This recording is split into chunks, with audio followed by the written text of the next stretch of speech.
Morning, good afternoon और good evening to you जिस time पे भी आप ये वीडियो देख रहे होंगे। सो हमारी एनसीईआरटी फिजिक्स सीरीज़ का ये दूसरा वीडियो होने वाला है, that is dual nature of radiation and matter. So last video के अंदर हमने सेमी कंडक्टर्स कवर करा था और इस वीडियो के अंदर हम लोग डुअल नेचर को कवर करेंगे। ठीक है, so let me introduce myself. I am Kashif Raza and I am second year MBBS student at AIIMS Patna.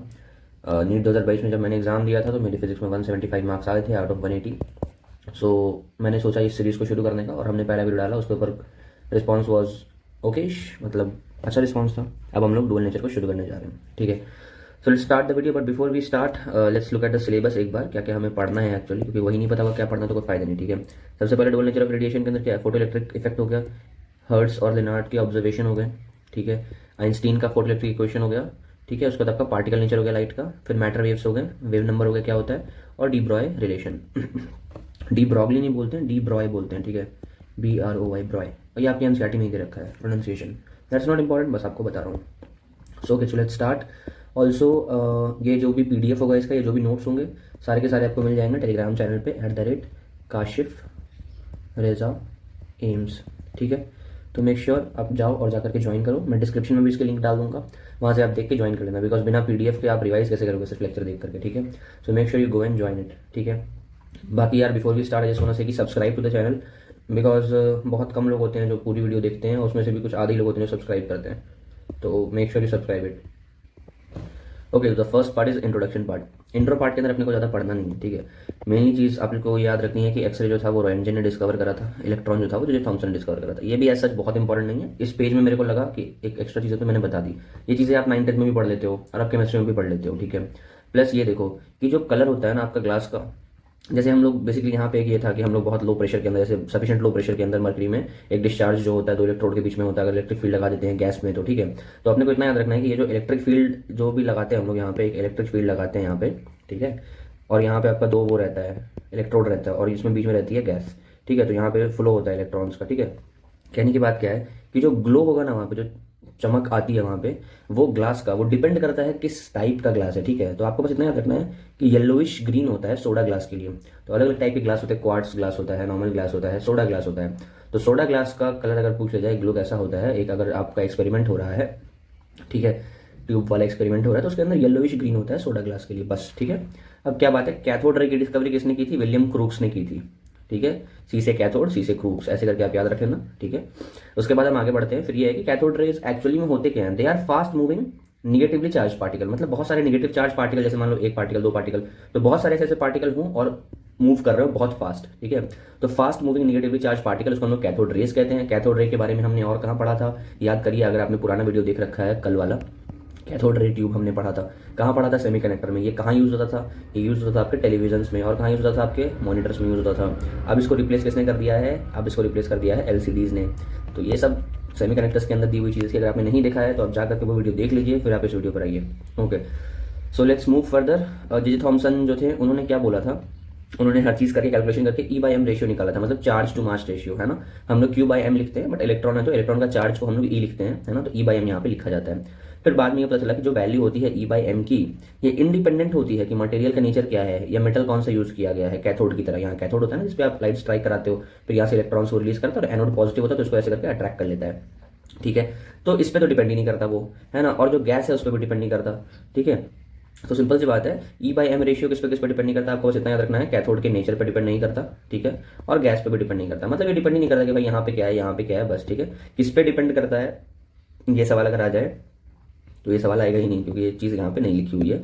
आपको सिर्फ यहाँ जो दिया हुआ है आप उतना याद रखो, दैट्स इनफ। ठीक है, ओके, सो पहले पेज के अंदर अगर कोई पूछ ले इस पूरे पेज से, अगर NTA का भी सवाल बनाएगा भी तो क्या ही बनाएगा, देखो ज़्यादा उसकी सवाल बनाने की जो है ना काबिलियत वो यहीं तक है कि वो ये पूछ लेगा कि सोडा ग्लास के लिए कौन सा कलर होता है पहला, कैथोड रे की डिस्कवरी किसने की थी, है ना, कैथोड रे क्या होता है। ये MCQ में आराम से आ सकता है यार। Cathode rays are dash, A fast moving particle, B neutral particle, fast moving neutral particle, B number में मान लो वो ऑप्शन देता है कि cathode rays are fast moving negatively charge particle, option C fast moving positively charge particle, option D none, तो क्या लगाओगे, फास्ट मूविंग निगेटिवली चार्ज, है ना। तो इस पूरे पेज से यही सवाल बन सकता है आपका, यही इंपॉर्टेंट है। ठीक है, let's move. Specific Q/m ratio के बारे में बात हो गई, और क्या एक और चीज़ इसमें क्या रखना आपको कि Q/m जो होता है वो डिपेंड नहीं करता है कैथोड पे, और वो डिपेंड नहीं करता है आपका इस पे जो गैस है उसके अंदर, डिस्चार्ज ट्यूब के अंदर, ठीक है। और सोडा ग्लास के लिए येलो कलर होता है। हाँ, अब एक चीज़ देखिए कि जो आपका जो इलेक्ट्रॉन्स का जो एमिशन होता है, एक मेटल है उसके अंदर इलेक्ट्रॉन्स फ्री होते हैं। फ्री का मतलब क्या होता है कि इतने फ्री होते हैं कि बाहर भी निकल सकते हैं? नहीं, फ्री का मतलब होता है कि अंदर घूमने के लिए तुम फ्री हो। जैसे हमारे घर वाले हमें घर में फ्री छोड़ देते हैं कि घर में जहाँ जाना है जाओ, इस रूम में रहना है यहाँ जाओ, छत पे जाना है जाओ, जहाँ जाना है जाओ, तुम फ्री हो। But you are not free to leave the electron, I mean leave the metal. ठीक है, तो तुम कभी भी ऐसा नहीं कि आधी रात को घर छोड़ के बाहर निकल जाओगे, पेरेंट्स नहीं पूछेंगे कहाँ जा रहे हो। ठीक है, तो उसके लिए क्या चाहिए होती है? आपको परमिशन चाहिए होती है, कुछ एक्सटर्नल फैक्टर चाहिए होते हैं, जैसे कि दोस्त। ठीक है, तो वही सेम चीज़ है कि मेटल्स फ्री हैं। फ्री इलेक्ट्रॉन्स या फ्री मेटल्स का या free, I am sorry, free electrons का मतलब ये नहीं होता है कि आपका जो इलेक्ट्रॉन है वो फ्री है to move out of the metal. It is free in the sense that it can be anywhere in the ये मेटल। तो वो कहीं पे भी अगर रहता है ना, जैसे मान लो यहाँ पर है तो उसकी एक अलग एनर्जी होगी, यहाँ है तो अलग एनर्जी होगी, यहाँ है तो अलग एनर्जी होगी। तो इस वजह से क्या होता है कि एनर्जी पूरे में डिस्ट्रीब्यूटेड होता है, पूरे इसमें मेटल में। ओके, इसके बारे में हम लोग डिटेल में आगे अभी पढ़ेंगे। ठीक है, अब ये कहा जा रहा है कि इलेक्ट्रॉन को अगर बाहर निकालना है तो कैसे निकाल सकते हैं, क्या क्या फैक्टर इलेक्ट्रॉन बाहर निकालने में हेल्प करेगा। सबसे पहले thermo ionic emission.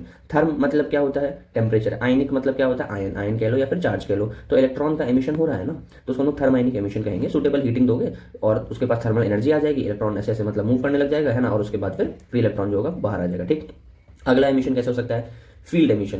Field emission में क्या होगा? बहुत इतनी तेज इलेक्ट्रिक फील्ड लगा लो कि इलेक्ट्रॉन जो है वो पुल हो जाए। मान लो हमने एक इलेक्ट्रिक फील्ड लगा दी जो इस इलेक्ट्रॉन को खींच रहा है, खींच रहा है, खींच रहा है, खींच रहा है, इतना खींचा कि वो इलेक्ट्रॉन जो है वहां से निकल के बाहर आ गया। इसको हम लोग कहते हैं फील्ड एमिशन।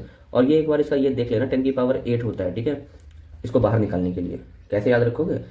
चाहो तो ऐसे याद रख लो इसको, 10⁸ था कि 8 जो होता है वो इन्फिनिटी की तरह लगता है। मतलब मेटल को हम लोग कहाँ से कहाँ ले गए, इलेक्ट्रॉन मतलब उसका शेल नंबर जो भी था वहाँ से इन्फिनिटी। आयनाइजेशन पोटेंशियल यही तो होता है, किसी ऑर्बिट को n=0 या n=1 2 3 4 जहाँ भी इलेक्ट्रॉन है वहाँ से निकाल के उसको इन्फिनिटी में ले जाते हैं। तो बस वही n=∞ होता है, इन्फिनिटी 8 की तरह दिखता है।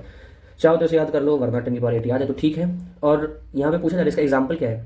एग्जाम्पल होता है इसका स्पार्क प्लग। ठीक है, स्पार्क प्लग के अंदर ऐसा होता है। ठीक, फोटो इलेक्ट्रिक एमिशन। ठीक है, फोटो मतलब क्या? लाइट। इलेक्ट्रिक मतलब क्या? इलेक्ट्रिसिटी। तो ऐसा इलेक्ट्रिसिटी का एमिशन या ऐसा इलेक्ट्रॉन का एमिशन जो कि आपका लाइट या फोटोन को डाल के होता है।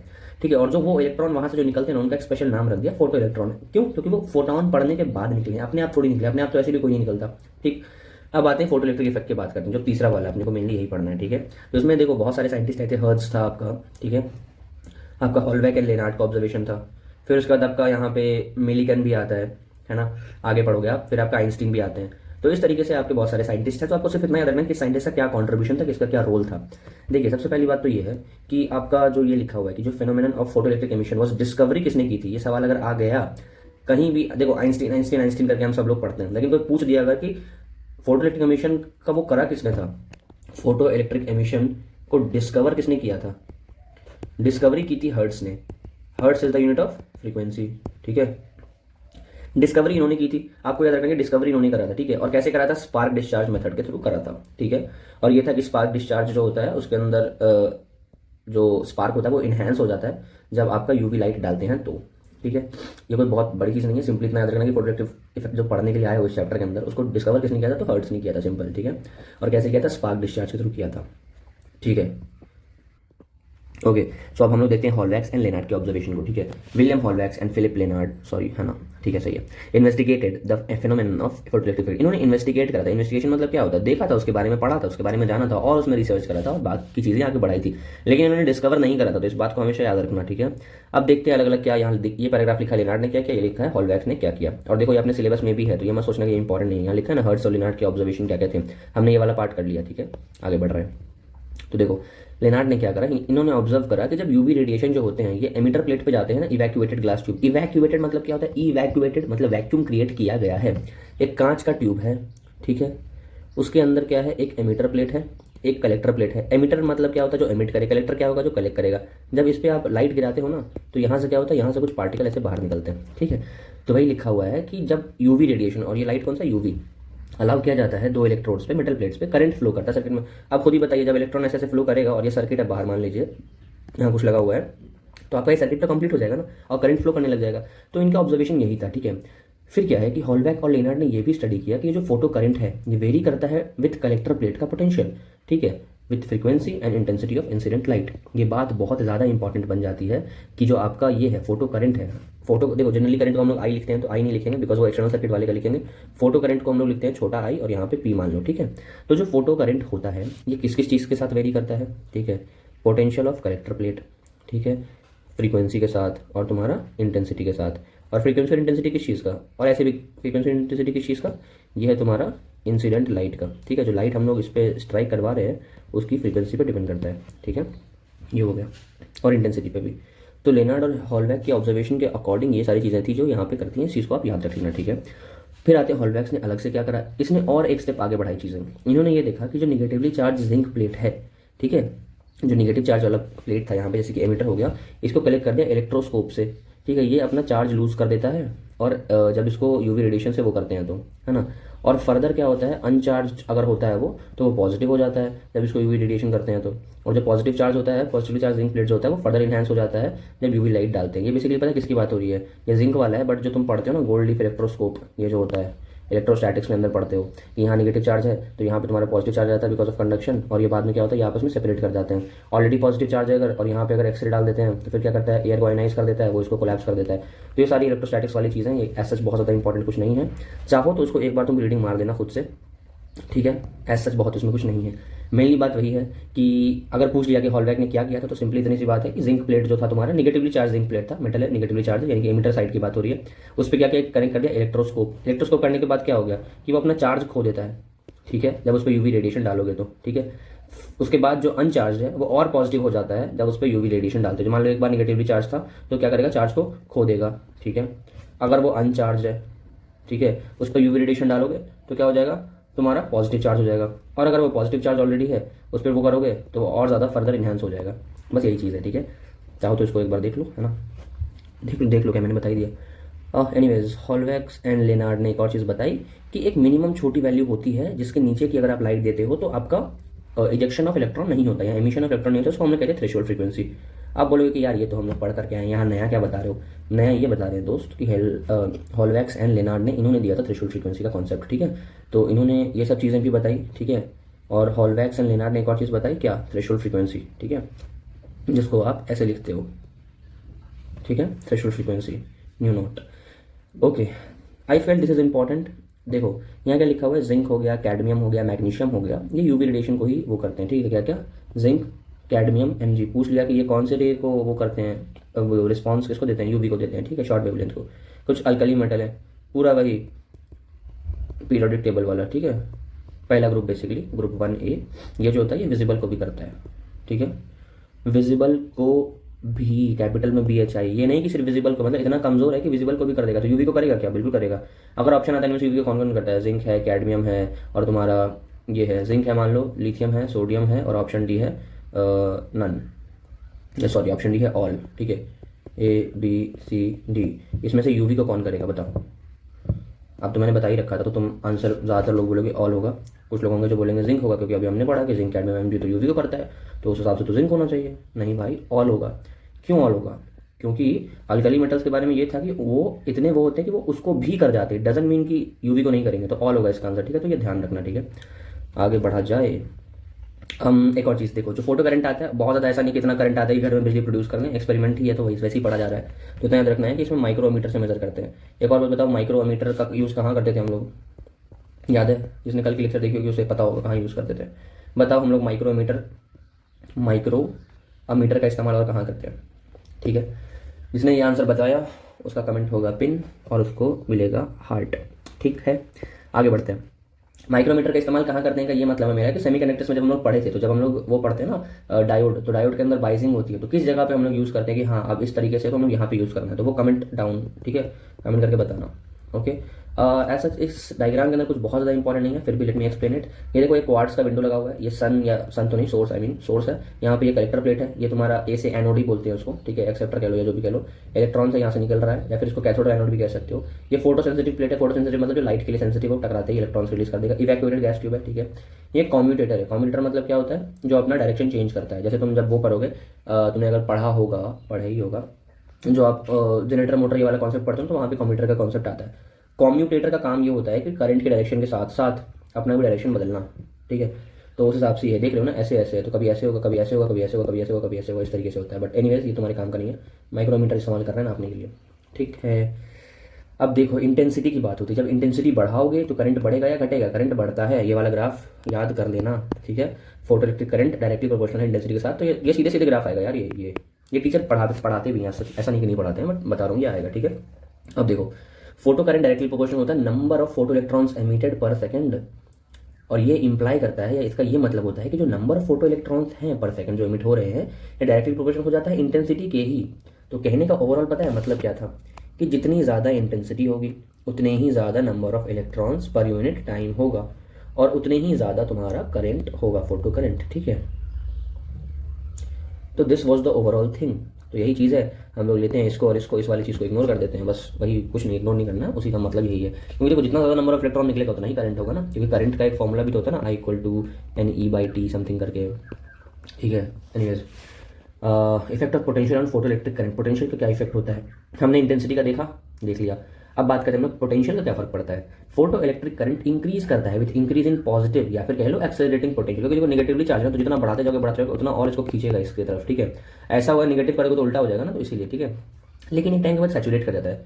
बोलोगे क्यों सैचुरेट कर जाता है, क्योंकि जो नंबर ऑफ इलेक्ट्रॉन्स होते हैं, ठीक है, वो खत्म हो जाते हैं। यहाँ क्या लिखा हुआ है कि maximum value of photo current को हम लोग क्या कहते हैं, सैचुरेशन करंट। तो अगर यहाँ पे पूछ ले कि इस करंट जो ये दे रखा है, इस करंट की वैल्यू को क्या बोलते हैं, इस करंट की वैल्यू को हम लोग क्या बोलेंगे, इसको हम लोग बोलेंगे सैचुरेशन करंट। ठीक है, ये लिखा हुआ है कि एक टाइम के बाद सैचुरेट हो जाता है। ठीक है, सैचुरेट होने का रीजन भी है ना यार, लाइट पड़ते जाएगी, मेटल अपने सारे इलेक्ट्रॉन्स अगर लूज कर देगा तो कितने इलेक्ट्रॉन्स होंगे उसके पास बाहर, मतलब इतना भी तो नहीं होता ना कि वो इनफाइनाइट टाइम तक चले, तो इसीलिए एक पॉइंट ऑफ टाइम के बाद सैचुरेट कर जाता है। ठीक है, अगर आप ऐसा ग्राफ बनाने जाओ तो ये ग्राफ इंपॉर्टेंट है दोस्त, इसको अच्छे से देख लेना। ठीक है, ये पीछे तुम्हारा -V0 है रिटार्डिंग पोटेंशियल, मतलब इतना उल्टा करके पोटेंशियल लगा दोगे तो करंट आना ही रुक जाएगा। ये क्या है, अगर तुम रुक जाओ, ये सबको इरेज करने दो, अगर तुम कंफ्यूज हो रहे हो ग्राफ को देख के, बहुत ही सिंपल हलवा ग्राफ है। ये है करंट की वैल्यू, ठीक, करंट का ये वैल्यू कितना है, 0 है ना, तो बेसिकली ये वैल्यू क्या है, 0 है। यहाँ पे करंट की वैल्यू कितनी आती है, 0 है यहाँ पे, और पोटेंशियल की वैल्यू क्या है, कुछ तो है यहाँ पे। ठीक, तो ये कहने का मतलब है वो पोटेंशियल जहाँ करंट ही आना बंद हो जाए, मान लो करंट ऐसे जा रहा था, ऐसे जा रहा था, ऐसे जा रहा था, और हम लोग क्या कलेक्टर प्लेट पोटेंशियल यहाँ क्या लगाते हैं, पॉजिटिव में पोटेंशियल लगाते हैं, तो ये पॉजिटिव साइड होता है ना, +x+y जो भी देखते हैं हम लोग। ठीक है, तो ये उल्टा पोटेंशियल लगा दियो तुम यहाँ पे और नेगेटिव, तो ये इलेक्ट्रॉन को और रिपेल कर देगा ना, और दूर कर देगा ना, तो यहाँ पे करंट आना तो बंद हो जाएगा एक पॉइंट ऑफ टाइम के बाद। ठीक है, तो इसी को हम लोग कहते हैं रिटार्डिंग पोटेंशियल। ठीक है, और ये कलेक्टर प्लेट का पोटेंशियल है, दोनों पोटेंशियल कलेक्टर प्लेट के ही हैं, बस उसमें नेगेटिव लगा दिया तो उसको रिटार्डिंग बोल देते हैं। तो यहाँ से मान लो ग्राफ हुआ शुरू, अब धीरे धीरे धीरे बढ़ेगा बढ़ेगा बढ़ेगा बढ़ेगा, और याद रखना बाहरी सैचुरेट मत कर देना, यहाँ तक ले जाना और अंदर थोड़ा सा और ऊपर जाएगा, फिर उसके बाद सैचुरेट करेगा। ठीक है, इसी तरीके से अब देखो 3 करंट की वैल्यू I1 I2 I3, यहाँ पे देखो क्या है, I3 की वैल्यू ज़्यादा है I2 की से, और I1 की वैल्यू ज़्यादा है, क्योंकि देख रहे हो करंट का वैल्यू ज़्यादा है। अब ये कैसे डिपेंड करता है कि किसका ज़्यादा होगा किसका कम होगा, यह भी हम लोग पढ़ेंगे। ठीक है, और एक और चीज़ बताओ, क्या यहाँ पे रिटार्डिंग पोटेंशियल जो है सबका अलग अलग है, सेम है, सबका सेम होता है। ठीक है, क्योंकि जो स्टॉपिंग पोटेंशियल है ये डिपेंड करता है तुम्हारे नेचर ऑफ मटेरियल पे। ठीक है, अभी हम लोग आगे देखेंगे। ठीक है, अरे कुछ नहीं है, ये बहुत वही सेम चीज़ है, क्या बोलते हैं इसको, वर्क फंक्शन वाला कॉन्सेप्ट है। ठीक है, तो ओवरऑल ये चीज़ है, इस पेज के अंदर ऐसा और कुछ इंपॉर्टेंट नहीं था। ठीक है, वही सब चीज़ है कि V0 ये होता है, 0 होता है। ये देखो, इसको हम लोग कट ऑफ पोटेंशियल या स्टॉपिंग पोटेंशियल भी कहते हैं। अब ये मत सोचना कि मैंने तुम्हें ये वाली चीज़ क्यों नहीं पढ़ाई, बिकॉज देखो ये इतना बेसिक चीज़ है कि ये कोई भी टीचर अगर आपको पढ़ाएंगे तो आपको ये चीज़ तो बिल्कुल बताएंगे, ये वाला पढ़ो, क्योंकि ये बहुत ही बेसिक बात है। ठीक है, तो ऐसे जिसके अंदर कुछ ऐसा NCERT पे जोर डालने वाली कुछ हमारे पास है ना बात नहीं थी। ये देख लीजिए, किसी गिवन फ्रीक्वेंसी ऑफ इंसिडेंट के लिए स्टॉपिंग पोटेंशियल इंडिपेंडेंट होता है इंटेंसिटी के, क्योंकि मैंने बताया ना वो मटेरियल की प्रॉपर्टी होती है। तो अगर स्टॉपिंग पोटेंशियल इंडिपेंडेंट है तो मैक्सिमम काइनेटिक एनर्जी जो होता है वो किस पर डिपेंड करता है, वो डिपेंड करता है लाइट सोर्स पे और एमिटर प्लेट के मटेरियल पे। ठीक है, लेकिन इंडिपेंडेंट होता है इंटेंसिटी ऑफ रेडिएशन। ठीक है, तो अगर कोई पूछ दे कि के मैक्स किस पर डिपेंड करता है, डिपेंड करता है लाइट सोर्स पे, डिपेंड करता है मटेरियल पे। ठीक है, और इंटेंसिटी पर डिपेंड करता है नहीं, कैपिटल आई का मतलब इंटेंसिटी है, स्मॉल आई का मतलब करंट है। ठीक है, इस चीज़ को ध्यान रखना। ठीक है, इंसिडेंट रेडिएशन पे फ्रीक्वेंसी का क्या फर्क पड़ता है, भाई सेम चीज़ है, बस इसका ग्राफ जो होता है इस पर उल्टा बन जाता है। ठीक है, ये पॉइंट ऑफ टाइम का सैचुरेशन सबका सेम है, और ये ऐसे ऐसे ऐसे नीचे से करके आ रहा है। ठीक है, variation of current with collector plate potential for different frequencies of incident radiation. Frequency अगर अलग होगी लाइट की तो आपका जो स्टॉपिंग पोटेंशियल होगा अलग होगा। बहुत तेज अगर लाइट स्ट्राइक कर रहे हो तो बहुत तेज में इलेक्ट्रॉन निकलेगा, उसको रोकने के लिए बहुत ज़्यादा पोटेंशियल चाहिए होगा। अगर फ्रीक्वेंसी हल्की होगी तो वो हल्का इलेक्ट्रॉन निकलेगा उससे, और तुम्हारा उसको रोकने के लिए भी पोटेंशियल तुमको कम चाहिए होगा। ठीक है, बट ओवरऑल सैचुरेशन करंट सबका सेम ही आएगा, क्योंकि उतना ही इलेक्ट्रॉन अवेलेबल है। ठीक है, क्योंकि फ्रीक्वेंसी की बात है। ठीक है, ये क्या variation of stopping potential V0 with frequency mu of incident radiation of given photosensitive material. फिर से ये ग्राफ है, इस ग्राफ को देख लेना। ठीक है, देखो ये सारे के सारे ग्राफ्स जो होते हैं आपके क्लास नोट्स में होते हैं। ठीक है, अपने को अलग से एक्स्ट्रा चीज़ें जो पढ़नी है मैं आपको वो बता रहा हूँ। मैंने पहले ही बताया था कि I am not going to teach you each and everything पूरा कॉन्सेप्ट, वरना भी एक 4 घंटे का लेक्चर बन जाएगा। ठीक है, सो इट्स बेटर कि हम लोग सिर्फ उस चीज़ पर स्टिक करें जो हमें NCERT से अलग से देखनी है, बिकॉज ये रिविजन सीरीज है। ठीक है, ये ग्राफ क्या शो करता है कि स्टॉकिंग पोटेंशियल वेरी करता है, लीनियरली इंडिपेंडेंट होता है इसके। देखो इसमें देखो एक चीज़ याद रखना, इसमें डिपेंडेंसी अच्छे से याद कर लेना, कौन किस पर डिपेंड करता है, कौन किस पर डिपेंड नहीं करता है, ठीक है। एक चार्ट बना लेना, ठीक है। जैसे मान लो फोटो करंट है, वो किस पे डिपेंड करेगा, इंटेंसिटी के साथ क्या वेरिएशन है, फ्रीक्वेंसी के साथ क्या वेरिएशन है, स्टॉकिंग पोटेंशियल के साथ क्या वेरिएशन है, इस तरीके से, ठीक है। तो ये बना लेना। ऑब्जर्वेशन क्या क्या बताता है कि मैक्सिमम काइनेटिक एनर्जी होता है वो वेरी करता है लीनियरली, ठीक है, हमने देख लिया था, लेकिन इंडिपेंडेंट होता है इंटेंसिटी के। जो फ्रीक्वेंसी होता है इंसिडेंट रेडिएशन का, अगर कट ऑफ से नीचे होगा तो कोई एमिशन अवेलेबल नहीं होगा, even if intensity is large.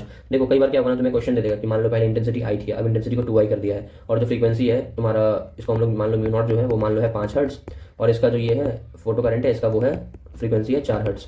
तो अब बताओ कि जब 4 हर्ट्ज की फ्रीक्वेंसी है, तुम I2i का तुम 200i भी कर दो तब भी कुछ नहीं होगा, क्योंकि ये थ्रेशोल्ड से ही कम का फ्रीक्वेंसी है ना, तो इलेक्ट्रॉन ही नहीं निकल पाएगा। इंटेंसिटी बढ़ाने से क्या होता है, इंटेंसिटी तो सिर्फ लाइट का यूनिट है ना, उसको तुम कितना ही बढ़ा दो, इंटेंस कर दो लाइट को, क्या फर्क पड़ेगा, फ्रीक्वेंसी ही नहीं है, उतना दम ही नहीं है लाइट में, समझ रहे हो, तो नहीं हो पाएगा, ठीक है।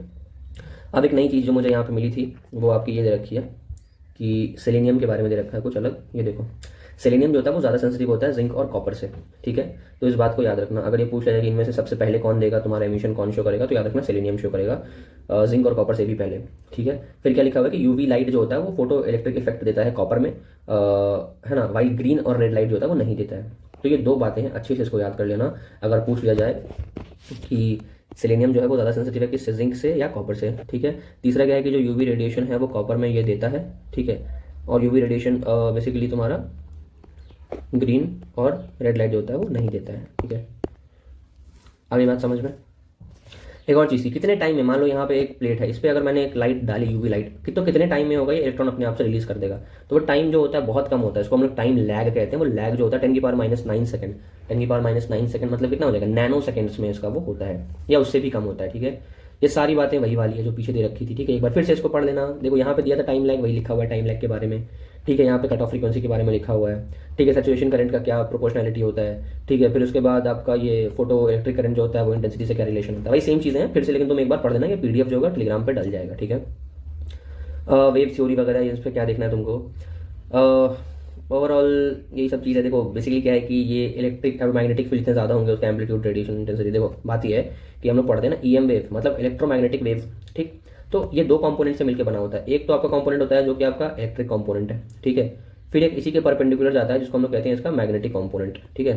ग्राफ थोड़ा जल्दी में ऐसा बन गया बट तुम समझ रहे हो, एक ऐसे 90 डिग्री पे है, एक ऐसे है, और एक ग्राफ आपका ये प्लेन में है, ठीक है, इस तरीके से। तो ये तीनों अपने अपने उसमें, ठीक है। तो कहने का ये इस डायरेक्शन में, ठीक है। तो कहने का ये मतलब है कि इनमें क्या होता है कि दो अलग अलग वेव्स पैरेलली चल रहे होते हैं, सॉरी परपेंडिकुलरली चल रहे होते हैं, ठीक है। इलेक्ट्रिक और मैग्नेटिक फील्ड आपस में चल रहे होते हैं। तो कहने का ये मतलब है कि लाइट की इंटेंसिटी जितनी ज़्यादा होगी उतना ही ज़्यादा एम्पलीट्यूड होगा इलेक्ट्रिक फील्ड वाले वेव का भी और इसका भी। मतलब अगर इंटेंसिटी कम है तो ये ऐसे ऐसे ऐसे ऐसे, इंटेंसिटी ज़्यादा है तो ये ऐसे ऐसे हो जाएगा। तो बस यही कहने की बात है, ठीक है। और जितना ज़्यादा होगा उतनी ज़्यादा ही ये एनर्जी अब्जॉर्ब करेगा इलेक्ट्रॉन, ठीक है। कहने का ये मतलब है, ये पूरा एक्सप्लेन कर रहा है कि ये बताओ भाई कि इंटेंसिटी बढ़ाने से नंबर ऑफ फोटो करंट, ये फोटो करंट कैसे बढ़ गया, बस वही बता रहा है। जितना ज़्यादा इंटेंसिटी बढ़ाओगे, हम लोग इलेक्ट्रोमैग्नेटिक वेव्स यूज़ करते हैं जैसे कि अल्ट्रा वायलेट हो गया, तो उसमें क्या होगा, एम्पलीट्यूड बढ़ जाएगा। एम्पलीट्यूड जब बढ़ जाएगा तो एनर्जी ज़्यादा अब्जॉर्ब करेगा, एनर्जी ज़्यादा अब्जॉर्ब करेगा तो ज़्यादा जल्दी निकलेगा, है ना, या फिर ज़्यादा नंबर में निकलेंगे, ठीक है। बस वही चीज़ है। फिर देखो फोटो इलेक्ट्रिक इफेक्ट जो होता है ये फेल कहाँ पे कर रहा है, यहाँ पे कर रहा है कि कुछ कुछ एक्सपेरिमेंट जो हमने करा ना, वहाँ पे ये पता चल रहा है कि कुछ कुछ घंटे लग जाते हैं एक सिंगल इलेक्ट्रॉन को बाहर निकलने के लिए, वर्क फंक्शन को ओवरकम करने के लिए। तो बेसिकली हुआ क्या, गलती कहाँ पे हुई, गलती आई यहाँ पे कि भाई अगर हम इसको वेव मानते हैं ना, अगर हम लोग लाइट को या फिर पार्टी किसी भी चीज़ को अगर हम लोग वेव मान रहे हैं तो उसके हिसाब से तो जो बेसिक फीचर है फोटो इलेक्ट्रिक एमिशन का, जो टाइम लैग वाली बात, वो तो प्रूव ही नहीं हो पा रही है, ठीक है। तो ले दे करके बात वही है कि अगर आपसे ये सवाल पूछा जाता है क्या फोटो इलेक्ट्रिक एमिशन जो होता है वो इंस्टेंटेनियस होता है या फिर वो अलग अलग टाइम पे होता है, आपको सीधा बोलना कि देखो यार इंस्टेंटेनियस होता है, एकदम इंस्टेंट पे 10⁻⁹ सेकंड या उससे भी कम टाइम लगता है क्योंकि आप पढ़ते वो हो। लेकिन कोई पूछे कि ये वो देखी तुमने मूवी MS धोनी, तो उसमें कहता है ना, पता है मैच कहाँ पे हारे, तो वही है फोटो इलेक्ट्रिक इफेक्ट, पता है मैच कहाँ पे हारा, ये खत्म कहाँ पे हुआ इसका, वो ये चीज़ है कि वेव पिक्चर ये चीज़ एक्सप्लेन नहीं कर पा रहा है कि भाई हम जब एक्सपेरिमेंट करके स्टडी कर रहे हैं, तब आपने थ्योरी में तो बता दिया कि बहुत कम टाइम लगता है, जब हम एक्सपेरिमेंट कर रहे हैं तो कुछ घंटे लग जा रहे हैं इलेक्ट्रॉन को बाहर निकलने में, तो फिर आपकी बात कैसे साबित होती है।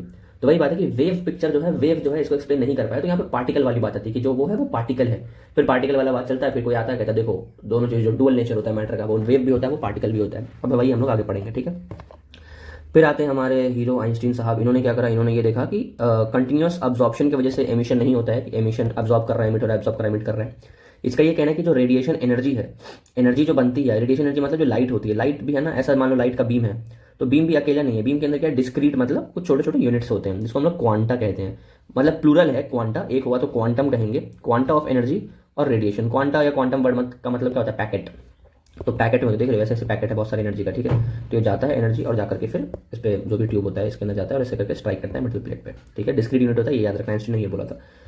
अब आइंस्टीन की कुछ कुछ देखो, आइंस्टीन का ना 3 रिसर्च पेपर था, ठीक है, 3 पाथ ब्रेकिंग पेपर्स। ये नहीं आता यार एग्जाम में, फिर भी मैंने देखा इंपॉर्टेंट तो बता दूं, सिर्फ याद रख लो। आइंस्टीन ने फोटॉन्स की डिस्कवरी की थी, ब्राउनियन मोशन आइंस्टीन ने बताया था।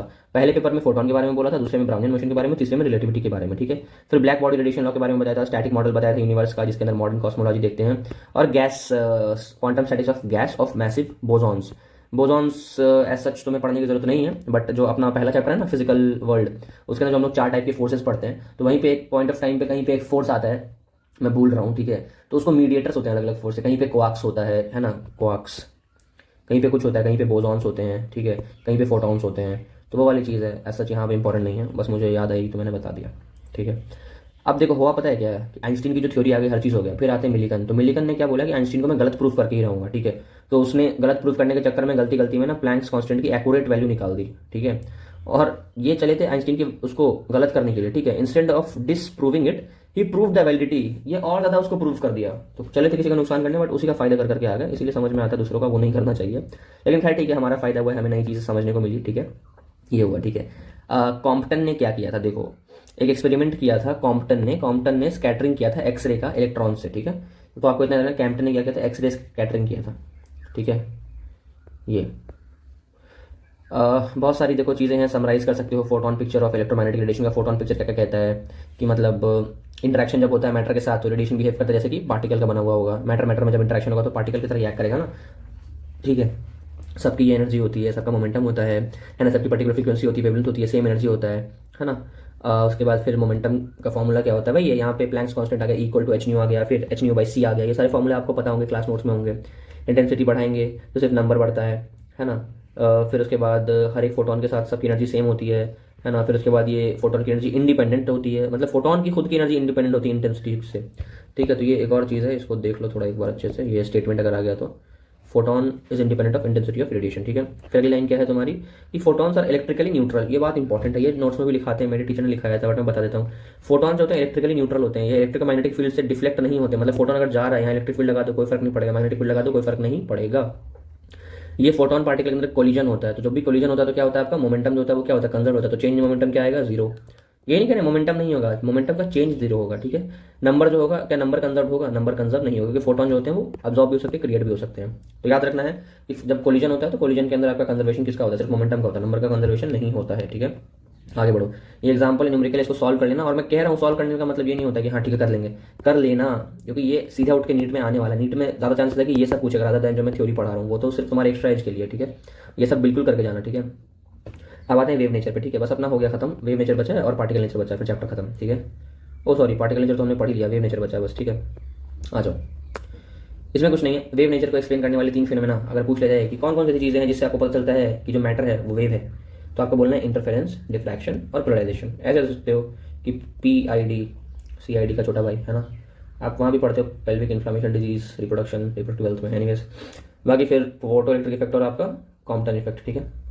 ये क्या बताता है, ये बताता है पार्टिकल, ठीक है। पी से पार्टिकल, पी से फोटो इलेक्ट्रिक इफेक्ट और सी से कॉम्पटन इफेक्ट, ठीक है। PC प्रियंका चोपड़ा या पर्सनल कंप्यूटर जैसे याद रखना रखो। और ये PID मतलब हो गया तुम्हारा पोलराइजेशन, डिफ्रैक्शन और इंटरफेरेंस। सब के सब जो है वो कहाँ पढ़ते हो, चैप्टर का नाम बता सकते हो, वेव ऑप्टिक्स। जब पढ़ते हैं वेव ऑप्टिक्स में है तो वेव को ही तो एक्सप्लेन कर रहा होगा ये तीनों चीज़।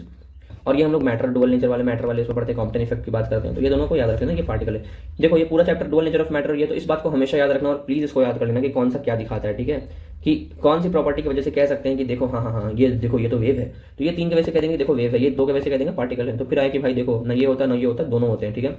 जैसे मान लो हमारे बारे में बता रखा है, जैसे मान लो हमें कोई चीज़ देखनी होती है, जैसे मान लो तुम्हें लेक्चर देख रहे हो अपने स्क्रीन पे, तो स्क्रीन से जो लाइट निकल रही है उसको गैदर करना, सबको एक जगह पे लाना। जैसे मान लो ये तुम्हारा आंख है तो सबको गैदर करना एक जगह पे, ठीक है, और सबको फोकस करना लेंस के साथ, ठीक है, रेटिना के ऊपर। तो ये क्या हुआ, ये तो एक वेव में होता है ना, वेव के अंदर होता है कि वेव जो होता है वो है ना एक जगह गैदर हो जाता है, फिर उसको फोकस करते हैं, वेव को मुड़ता है, बेंड होता ही होता है। लेकिन जब अब्जॉर्प्शन होता है आंखों में, रॉड्स और कोन्स से, जो रेटिना में होते हैं रॉड्स और कोन्स आप पढ़े होगे है ना, सेंस ऑर्गन हट गया है, लेकिन इतना तो सेंस ऑर्गन की जगह कॉमन सेंस होगा कि रॉड्स और कोन्स आपने पढ़ा होगा बचपन में, ठीक है। तो उसका अब्जॉर्प्शन के लिए चाहिए होता है, तो वहाँ पे फोटोन का पिक्चर देखने को मिलता है। तो जो डी ब्रॉगली जो आप लोग बोलते हो, इसको डी ब्रॉय बोलते हैं, ठीक है। तो डी ब्रॉय ने क्या बोला था कि नेचर जो होता है वो सिमेट्री होता है, नेचर को सिमेट्री पसंद है, तो मास और एनर्जी में भी सिमेट्री होगी, तो इसीलिए डुअल एस्पेक्ट शो करेंगे। फिर उन्होंने ये फॉर्मूला दिया था जो आपके टीचर आपको पढ़ाएंगे, आपकी सब चीज़ें दे रखी थी, ठीक है। तो ये बोला जाता है कि जो वेवलेंथ होता है ना इनका, ये इतना ज़्यादा छोटा होता है कि ये बियॉन्ड कोई भी मेजरमेंट होता है, इसीलिए माइक्रोस्कोपिक ऑब्जेक्ट जो होते हैं वो वेव लाइक प्रॉपर्टी शो ही नहीं करते हैं, ठीक है। ये कहा जा रहा है कि जो आपका यहाँ क्या लिखा हुआ है, एक बॉल है, मास इतने इसका, तो इसका वेवलेंथ बता दो, तो बॉल चलते चलते वेवलेंथ में तो कन्वर्ट नहीं हो जाएगा, है ना, वेव तो नहीं बन जाएगा, लेकिन इलेक्ट्रॉन चलते चलते एक वेव में कन्वर्ट हो सकता है, ठीक है। जैसे मान लो इलेक्ट्रॉन जो है वैसे मूव करता है, तो उसको ऐसे करके वेव बना देते हैं, ठीक है। इसका फॉर्मूला भी होता है, कुछ आप पढ़ते हो, lambda equal to something something, जो रेडियस वाला फॉर्मूला होता है, ठीक है। एनीवेज क्या तो होता है, lambda equal to 2πr/n something, यार देख लेना, ये केमिस्ट्री में दे रखा है तुम्हारा एटॉमिक स्ट्रक्चर चैप्टर में, ठीक है। तो यही चीज़ है कि बात ये होती है ना कि जो मैक्रोस्कोपिक जो बड़े ऑब्जेक्ट होते हैं, तो ये बात पूछा जाएगा कि जो डी ब्रॉगली या डी ब्रॉय का जो वेवलेंथ का कॉन्सेप्ट है, एच बाय जो भी होता है लेमडा वाला कॉन्सेप्ट है, momentum equal to h by lambda, ठीक है। तो क्या ये जो चीज़ है यहाँ पे, क्या ये एप्लीकेबल है बड़े ऑब्जेक्ट्स में? क्या आप दौड़ोगे तो आप वेव बन जाओगे? नहीं यार, क्योंकि माइक्रोस्कोपिक में देखो ना, एक छोटा सा बॉल जो था उसका इतना छोटा वेवलेंथ था, रेटिन के पर मैं 34 मीटर सोच रहा हूँ कितना छोटा होगा, इलेक्ट्रॉन प्रोटॉन से भी छोटा का छोटा, ठीक है। तो अपना ये कोई सिग्निफिकेंट वैल्यू नहीं शो करता है, ठीक। ये उसी का है, इसको कर लेना, फिर से कह रहा हूँ यार कर लेना।